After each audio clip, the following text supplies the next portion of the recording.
नमस्कार, जय हिंद साथियों। स्वागत है आप सभी का हमारे यूट्यूब चैनल रामा अकेडमी में। आज हम लोग हिंदी सेशन का अगला टॉपिक स्टार्ट करेंगे, संधि। संधि में इससे पहले हम लोग स्वर संधि, व्यंजन संधि को पढ़ चुके हैं। आज हम लोग लास्ट में विसर्ग संधि के बारे में पढ़ेंगे। तो जिन लोगों ने अभी तक हमारे बेसिक यानी कि स्वर संधि और व्यंजन संधि के वीडियो नहीं देखे हैं तो कृपया हमारे चैनल पर जाकर आप लोग वीडियो देख सकते हैं। उसके बाद आप लोगों को विसर्ग संधि अच्छे से समझ में आ जाएगी। तो आइए स्टार्ट करते हैं विसर्ग संधि को। विसर्ग संधि की परिभाषा की बात करें तो क्या होता है, जब विसर्ग के बाद, विसर्ग इस प्रकार से होती है, तो विसर्ग के बाद जब स्वर या व्यंजन आता है, विसर्ग के बाद जब स्वर या व्यंजन आए तो इन दोनों के मेल से जो परिवर्तन होता है उसी को विसर्ग संधि कहेंगे। ठीक है, इसे समझ लीजिए। जब विसर्ग के बाद स्वर या व्यंजन आए, ठीक है, तो इनके मेल से जो परिवर्तन होगा उसी को विसर्ग संधि कहेंगे। विसर्ग संधि में भी व्यंजन संधि की तरह यहाँ पर कई सारे अलग अलग नियम हैं, इसके प्रकार नहीं होते हैं। तो आइए देखते हैं विसर्ग संधि को। जो लोग यूपीटीटी सीटेट की तैयारी कर रहे हैं उनके लिए यहाँ पर ये संधि बहुत ही इम्पॉर्टेंट रहेगी। तो आइए देखते हैं। नियम नंबर 1 क्या रहने वाला है, देखिए। जब विसर्ग के पहले छोटा आ हो, ठीक है, विसर्ग के पहले छोटा आ हो और विसर्ग के बाद में छोटा आ अथवा किसी भी वर्ग का, वर्ग सभी लोग जानते हैं, का वर्ग, चा वर्ग, टा वर्ग, ता वर्ग और पा वर्ग, तो किसी भी वर्ग का तीसरा, चौथा और पांचवा वर्ण हो। विसर्ग के बाद में छोटा आ हो अथवा किसी भी वर्ग का तीसरा, चौथा अथवा पांचवा वर्ण हो, अथवा या, वा, रा, ला, हा हो। ठीक है, विसर्ग के पहले छोटा आ और विसर्ग के बाद में आ अथवा किसी भी वर्ग का तीसरा, चौथा, पांचवा वर्ण हो, अथवा या, वा, रा, ला, हा में से कोई हो। ठीक है, तो विसर्ग के स्थान पर सदैव ओ हो जाता है। ठीक, ये नियम नंबर 1 है, इसको आप लोग नोट कर लीजिए। जब नियम हमको अच्छे से पता होगा तभी हम लोग विग्रह जो दिया होगा उसका पूरा शब्द बना पाएंगे, या पूरा शब्द दिया होगा तो उसमें विग्रह कर पाएंगे और संधि भी बता पाएंगे कि इसमें कौन सी संधि है। आइए इसको एग्जाम्पल के माध्यम से समझते हैं। यहाँ पर लिखा है मनहा प्लस अनुकूल। तो मनहा में विसर्ग से पहले छोटा आ निकल रहा है और विसर्ग के बाद में छोटा आ ही आया है, तो यहाँ विसर्ग की जगह ओ हो जाएगा। ठीक, तो इसे पढ़ेंगे मनोनुकूल, हो जाएगा आपका मनोनुकूल। उसी प्रकार से यहाँ पर ये बा जो है ये व्यंजन वर्ग में आता है, तो विसर्ग से पहले आ सभी में निकलेगा और बाद में यहाँ पर आया है बा। ठीक, तो ओ हो जाएगा और इसको पढ़ेंगे तपोबल।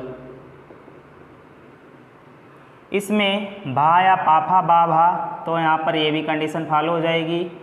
विसर्ग के बाद में भा आया है, पहले तो आ ही आ रहा है सभी में। ठीक है, यहाँ पर भा आया तो ओ बन जाएगा, तो इसको पढ़ेंगे तपोभूमि।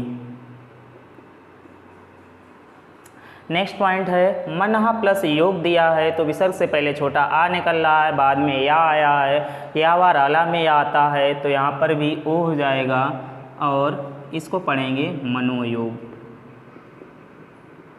नेक्स्ट दिया अधा प्लस गति, विसर्ग से पहले आ निकल रहा, फिर आया गा, काखा गा तीसरा अक्षर है, तो यहाँ पर भी ओ हो जाएगा, इसको पढ़ेंगे अधोगति। आगे देखते हैं वयः प्लस वृद्धि दिया, विसर्ग से पहले छोटा आ निकल रहा, बाद में वा आया, या वा राला अंतस्थ है जो कि, तो ये हो जाएगा वयोवृद्ध। नेक्स्ट दिया पया दा दिया है, तो या ता था दा तीसरा अक्षर है, तो ये हो जाएगा पयोद। फिर नेक्स्ट दिया मनहा प्लस रथ, विसर्ग से पहले छोटा आ निकल रहा, फिर रा या वा राला में से आता है, तो इसलिए इसको पढ़ेंगे मनोरथ। फिर नेक्स्ट दिया मना प्लस हर, विसर्ग से पहले छोटा आ आया फिर हा आया है, तो यहाँ हो जाएगा मनोहर। ठीक है, ये एग्जाम्पल होगा इसके। इसके अलावा इसमें कुछ अपवाद है। अपवाद में क्या दिया है, यदि पुनः और अंतः के बाद कोई शब्द दिया है तो क्या होता है, विसर्ग के स्थान पर आधा रा हो जाता है। ठीक है, विसर्ग के स्थान पर आधा रा हो जाता है। देखिए पुनः दिया, उसके बाद मुद्रण है तो विसर्ग हट जाएगा, तो यहाँ हो जाएगा पुनर्मुद्रण। ठीक है, उसी प्रकार पुनः प्लस जन्म तो विसर्ग हट जाएगा, इसको पढ़ेंगे पुनर्जन्म। आगे देखते हैं अंतः प्लस धान दिया, विसर्ग हट जाएगा तो अंतर्धान हो जाएगा। शुद्ध वर्तनी में अंतर्धान ऐसे ही लिखा जाता है। अंतः प्लस गत तो ये हो जाएगा अंतर्गत। नियम यही है, लेकिन यहाँ पर थोड़ा अपवाद था तो इसको आप लोग अलग थोड़ा नोट कर लेंगे। ठीक, ये नियम नंबर 1 आप लोगों को अच्छे से समझ में आ गया होगा। इसके बाद इसका अगला पॉइंट देखते हैं। नियम नंबर 3 क्या है, विसर्ग से पहले ई कामा उ आए। ठीक है, क्या क्या आ जाए, ई कामा उ विसर्ग से पहले हो और विसर्ग के बाद में का खा टा ठा पा फा। ठीक है, विसर्ग के बाद में का खा टा ठा पा फा में से कोई आए तो विसर्ग के स्थान पर आधा सा हो जाता है। फिर से समझ लीजिएगा, विसर्ग से पहले ई उ आए और विसर्ग के बाद में का खा टा ठा पा फा में से कोई आए तो विसर्ग के स्थान पर आधा सा हो जाता है। ठीक है, ये आप लोग डेफिनेशन को नोट भी करते जाएंगे, साथ साथ में हम आप लोगों को एग्जाम्पल भी दे रहे हैं जिससे आप लोगों को अच्छे से वीडियो समझ में आए। ठीक, आइए देखते हैं। निही प्लस कटक, तो विसर्ग से पहले ई आया है और विसर्ग के बाद में का आया तो आधा सा बनेगा, इसको पढ़ेंगे निष्कपट। उसी प्रकार से यहाँ पर का आया है, आधा सा बनेगा और इसको पढ़ेंगे निष्कंटक। यहाँ पर ई आया है और ठा आया है, आधा सा बनेगा और इसको पढ़ेंगे निष्ठुर। निही प्लस फल, विसर्ग के बाद में फा आया है तो ये सा हो जाएगा और इसको पढ़ेंगे निष्फल। ई के बाद यहाँ पा आया है, प्रा में पा निकलता है। ठीक, तो यहाँ पर सा हो जाएगा, इसको पढ़ेंगे निष्प्राण। धनु प्लस टंकार, ऊ के बाद टा आया है तो ये सा हो जाएगा और इसको पढ़ेंगे धनुष टंकार। ठीक है, इसमें थोड़ा अपवाद है, उसको समझ लीजिए। ठीक है, जितने भी भाई बहन यहाँ पर देख रहे हैं वीडियो को लाइक एंड शेयर भी करते जाएं। ठीक है, जो लोग हमारे चैनल पर नए हैं प्लीज़ चैनल को सब्सक्राइब भी करते जाइए। तो यहाँ अपवाद में देखिए, यहाँ लिखा है दुख। ठीक है, विसर्ग से पहले नियम यही फॉलो होगा। देखिए विसर्ग से पहले छोटा ऊ आया ये और विसर्ग के बाद में काखा में से खा आया है। ठीक, तो यहाँ पर इसकी विसर्ग की जगह आधा सा हो जाता है, लेकिन यहाँ पर कोई चेंजमेंट नहीं होगा, यहाँ पर ऐसे ही इसको लिख देंगे। ठीक है, ये दुष्ख नहीं होगा, दुख ही होगा। जब दुख शुद्ध रूप से लिखते हैं तो इस प्रकार से ही लिखा जाता है, तो इसको आप लोग यहाँ पर अपवाद में नोट कर लेंगे। ठीक है, तो ये नियम नंबर 3 था। उम्मीद करते हैं ये भी आपको समझ में आ गया होगा। इसके बाद आपको देखेंगे नियम नंबर 4 क्या है। जब विसर्ग के बाद में क्या आ जाए, ता कामा सा आए। ठीक है, तो विसर्ग के स्थान पर यहाँ पर आधा सा हो जाता है। ठीक है, छोटा सा नियम है, विसर्ग के बाद में ता कामा सा सपेरा वाला सा आएगा तो विसर्ग की जगह आधा सा हो जाएगा। इसको भी एग्जाम्पल के माध्यम से समझते हैं। देखिए नमः प्लस ते लिखा है तो विसर्ग के बाद में ता आया है तो इसलिए आधा सा इससे पहले विसर्ग के स्थान पर हो जाएगा और इसको पढ़ेंगे नमस्ते। ठीक है, फिर विसर्ग के बाद में यहाँ पर भी ता आया है तो इसको पढ़ेंगे निस्तेज। अगला दिया है विसर्ग के बाद में सा आया है तो यहाँ पर भी आधा सा हो जाएगा, निस्संतान हो जाएगा। निस्संतान भी ये कई बार शुद्ध वर्तनी में भी पूछा जाता है, तो इसको आप लोग अच्छे से नोट करेंगे। दुहु प्लस साहस, सा आया है तो इसको दुस्साहस पढ़ेंगे। दुस्साहस भी शुद्ध वर्तनी में कई बार पूछा गया है, ठीक है। दुहु प्लस तर, ये हो जाएगा आपका दुस्तर। मनः प्लस ताप है तो यहाँ पर ये हो जाएगा मनस्ताप। बहुत ही सिंपल सा नियम था। विसर्ग के बाद में ता या सा आता है तो विसर्ग की जगह पर आधा सा हो जाएगा और आपको वहाँ पर ये पूरे शब्द दिए होंगे। पूछेगा इसका सही विग्रह क्या है, या विग्रह दिया होगा तो इसका सही शब्द क्या बनने वाला है। ठीक, इस प्रकार से आपसे क्वेश्चन पूछ लिया जाता है, तो आप लोग इसको भी नोट कर लीजिएगा, स्क्रीनशॉट ले सकते हैं इसका। इसके बाद अगला नियम देखते नंबर 5 देखेंगे। नियम नंबर 5 में क्या है, जब विसर्ग से पहले कोई स्वर हो, ठीक है, विसर्ग से पहले कोई स्वर हो और बाद में विसर्ग के बाद में यहाँ पर चा, छा, शा में से कोई हो।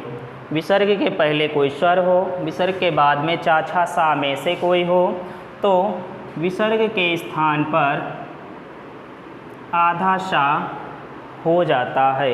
इसको भी एग्जाम्पल के माध्यम से समझते हैं। विसर्ग से पहले स्वर में ई आया है और बाद में चा आया है तो ये आधा शा बन जाएगा विसर्ग की जगह, और इसको हम लोग पढ़ेंगे निश्चित। ठीक है, परिभाषा को आप लोग अच्छे से समझिए, फिर आपके एग्जाम्पल भी बहुत अच्छे से हो जाएंगे। निहि प्लस छल, ई के बाद छा आया है तो चा, छा, सा में से कोई भी आएगा तो आधा सा बन जाएगा, ये हो जाएगा निश्चल। उसी प्रकार से ऊ के बाद शा आया है तो यहाँ आधा शा हो जाएगा और इसको इस प्रकार से लिखेंगे दुःशासन।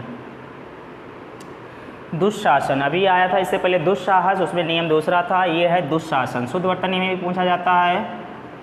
और यहाँ चा आएगा, ये भी शा हो जाएगा, इसको पढ़ेंगे दुश्चरित्र। ठीक, तो इस प्रकार से ये नियम नंबर 5 था। विसर्ग से पहले कोई स्वर आ जाए, विसर्ग के बाद में चा, छा, शा में से कोई भी अक्षर आए तो विसर्ग के स्थान पर आधा शा हो जाता है। ठीक है, आइए यहाँ पर नियम नंबर अगला देखते हैं। नियम नंबर 6 क्या रहने वाला है। नियम नंबर हमारा जो 6 है वो इस प्रकार से है कि विसर्ग के पहले आ हो। ठीक, विसर्ग के पहले क्या हो, आ हो, और विसर्ग के बाद में का, कामा, पा में से कोई हो। ठीक, तो विसर्ग में कोई चेंजमेंट नहीं होगा। विसर्ग के पहले छोटा आ हो, विसर्ग के बाद में का और पा आए तो विसर्ग में कोई चेंजमेंट नहीं होगा। देखिए एग्जाम्पल के माध्यम से, यहाँ प्रातः में छोटा आ निकल रहा, इधर का आया है तो इसमें कोई परिवर्तन नहीं होगा। प्रातः काल, अगर कभी प्रातः काल का विग्रह करने के लिए आपसे कहे तो प्रातः काल का विग्रह इस प्रकार से आप कर देंगे। उसी प्रकार से अंतःकरण में कोई परिवर्तन नहीं होगा और इसको इस प्रकार से ही यहाँ पर लिख देंगे। अधापतन लिखा है तो अधापतन को भी इसी प्रकार से लिख देंगे, अधापतन हो जाएगा। और इसमें थोड़ा अपवाद भी है। अपवाद क्या है, नीचे देख लीजिए। अगर नमः और पुरः 2 शब्द आते हैं तो इसमें विसर्ग के स्थान पर आधा सा हो जाता है। विसर्ग की जगह पर क्या हो जाएगा, आधा सा हो जाएगा। जैसे कि यहाँ लिखा है नमः प्लस कार। ठीक, तो ये हो जाएगा नमस्कार। ऐसे ही पुरः प्लस कार तो ये हो जाएगा पुरस्कार।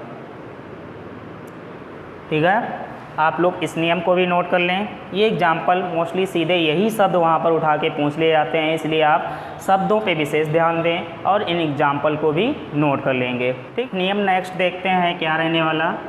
नियम नंबर 7 है। 7 में पार्ट 1 देखेंगे।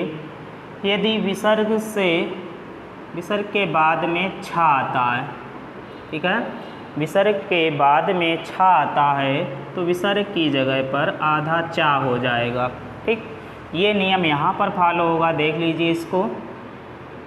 देखिए विसर्ग के बाद में यहाँ छा आया है तो आधा चा हो जाएगा विसर्ग की जगह पर, इसको पढ़ेंगे अनुच्छेद। उसी प्रकार से यहाँ विसर्ग के बाद में छा आया है तो यहाँ पर भी आधा चा हो जाएगा, इसको पढ़ेंगे छत्र छाया। ठीक है, इसके अलावा यहीं पर इसका 7 का 2 देखेंगे नियम, जो कि इसमें फॉलो होने वाला है। विसर्ग से के बाद में अगर रा आता है, ठीक है, विसर्ग के बाद अगर रा आता है और विसर्ग से पहले कोई स्वर जो है लघु स्वर है, तो बाद में अगर रा आता है तो विसर्ग के पहले कोई लघु स्वर है तो यहाँ पर क्या होगा, विसर्ग हट जाएगी और स्वर जो है वो दीर्घ हो जाएगा। लघु स्वर जो है किस में हो जाएगा, दीर्घ स्वर में। देखिए विसर्ग के बाद में रा आया, यहाँ लघु स्वर ई आया तो यहाँ पर विसर्ग हट जाएगी और ये दीर्घ हो जाएगा। ठीक, तो इसको पढ़ेंगे नीरोग। शुद्ध वर्तनी में ऐसे ही नीरोग लिखते हैं, ठीक से देख लीजिएगा। उसी प्रकार से यहाँ पर भी रा आया, बाद में पहले स्वर आया तो ये दीर्घ स्वर में चेंज हो जाएगा, इसको पढ़ेंगे नीरस। ठीक है, इसी नियम में तीसरा है, इसको भी समझ लीजिए। विसर्ग से पहले आ आता है, ठीक, विसर्ग से पहले आ आए और विसर्ग के बाद में भी कोई स्वर आए। विसर्ग से पहले आ आए, विसर्ग के बाद में कोई स्वर आए और इससे भिन्न स्वर हो। कैसा स्वर हो, भिन्न स्वर हो, तो यहाँ पर विसर्ग जो है ये लुप्त हो जाएगी, बिल्कुल हट जाएगी और कोई परिवर्तन नहीं होगा। तो विसर्ग हटा देंगे और इसको ऐसे लिख देंगे। ठीक, तो यहाँ पर इस प्रकार से ये चेंज हो जाएगा। अतः प्लस एब, अतएव में अतएव का अगर विग्रह आएगा तो अतः प्लस एब हो जाएगा। इस प्रकार से इसको भी आप चेंज कर देंगे। ठीक, तो ये विसर्ग संधि थी। उम्मीद करते हैं आप लोगों को विसर्ग संधि जो है अच्छे से समझ में आई होगी। अगर आप लोगों को विसर्ग संधि अच्छे से समझ में आई है तो प्लीज़ आप लोग कमेंट करके हमें ज़रूर बताएं। और हमारे चैनल को जिन लोगों ने अभी तक सब्सक्राइब नहीं किया तो प्लीज़ चैनल को लाइक एंड सब्सक्राइब करें। हमारा चैनल देखने के लिए आप लोगों का बहुत बहुत धन्यवाद।